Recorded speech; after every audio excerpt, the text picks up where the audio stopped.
Of Iowans are cleaning up today. Wednesday's storm, now officially classified as a derecho. It damaged and destroyed homes all across the state, including this one in Winterset, where a branch knifed through the roof and stopped just above the kitchen sink.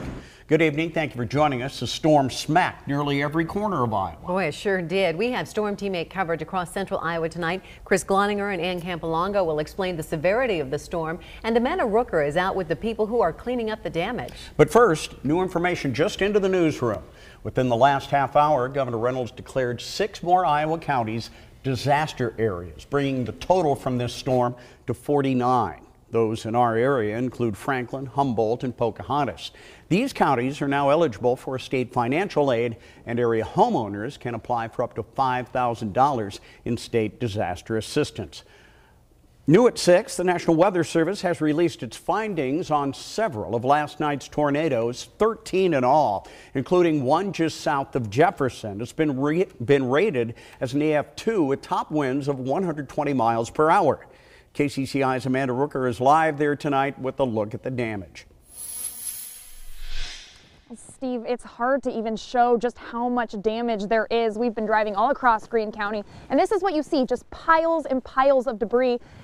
Pieces of wood, trees, even farm equipment stuck in there. We're just south of Jefferson, where a tornado destroyed a family's home. They've been out all day trying to clean up the damage.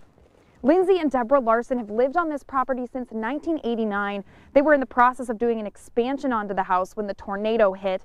Now everything is gone. They also lost a significant amount of farm equipment. The semis, the trailers, trucks, and other structures were all leveled to the ground. We talked with the daughters of the couple who lost their home.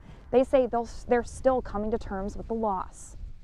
The dining room windows were broken in here. The French doors are broken.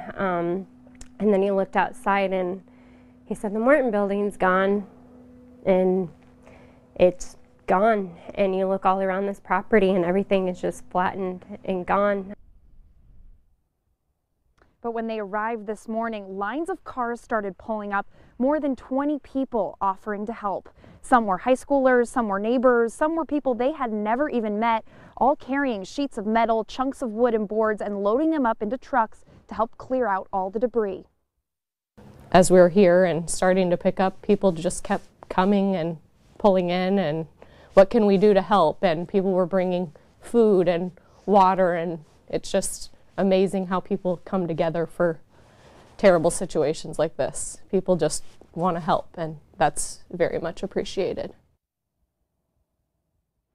And that's the message.